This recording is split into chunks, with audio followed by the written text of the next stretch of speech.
வாழ்க்கைக்கான வார்த்தை என்ற இந்த வலை ஒளிபரப்பிற்கு உங்களை வரவேற்கிறோம். இது ஆதியாகமம் முதல் வெளிப்படுத்துதல் வரை முழு வேதாகமத்தையும் உள்ளடக்கிய ஒரு தினசரி தியானமாகும். யாத்ராகமம் 24ஆம் அதிகாரத்தில் பழைய உடன்படிக்கை எவ்வாறு செய்யப்பட்டது என்பதை பற்றி நாம் வாசிக்கின்றோம். முதலில் மோசேயும் இஸ்ரவேலின் வருங்கால ஆசாரியர்களும் அவருடன் 70 மூப்பர்களும் சீனாய் மலைக்கு சென்றார்கள். மோசேயை மட்டும்தான் ஆண்டவர் அருகில் வர அனுமதித்தார்.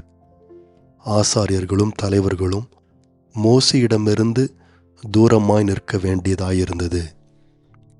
மோசே ஆண்டவரை சந்தித்த பின் மக்களிடம் திரும்பி வந்தார். ஆண்டவரின் அனைத்து கட்டளைகளையும் அவர்கள் கீழ்ப்படிவதாக அவருக்கு உறுதி அவர்கள் கொடுத்தார்கள். இதன் பின்பு மோசே ஒரு பலிபீடத்தை கட்டி இஸ்ரவேலின் 12 கோத்திரங்களை குறிக்கும் 12 கல் தூண்களை அமைத்தார்.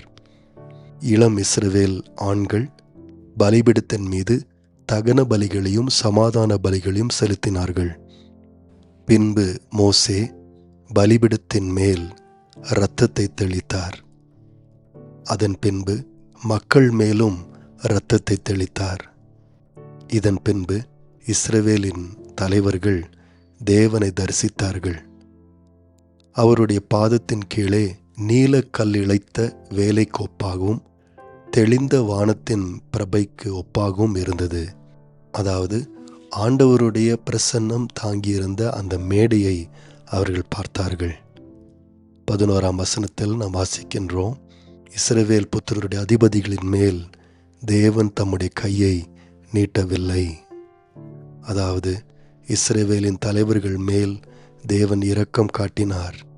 அவர்கள் ஆண்டவருடைய பிரசன்னத்திற்கு மிகவும் அருகில் சென்றாலும் அவர்கள் சாகவில்லை. பின்பு எல்லா மூப்பரும் கர்த்தரின் பிரசன்னத்தில் ஒரு கூட்டாக விருந்தை சாப்பிட்டார்கள். இஸ்ரவேலுடைய தேவனின் கிருபையுள்ள உடன்படிக்கையை அவர்கள் கொண்டாடினார்கள். அப்பொழுது ஆண்டவர் தன்னுடைய உடன்படிக்கையின் கட்டளைகளை 2 கல் பலகைகளில் கொடுப்பதாக வாக்குறுதி கொடுத்தார். எனவே மோசே மலையின் மேல் ஏறினார். அப்பொழுது ஒரு மேகம் முழு மலையையும் மூடினது.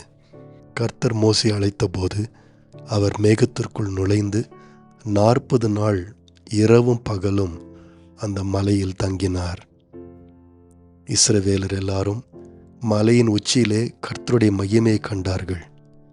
கர்த்தருடைய மகிமை எரியும் நெருப்பை போல தோன்றினது.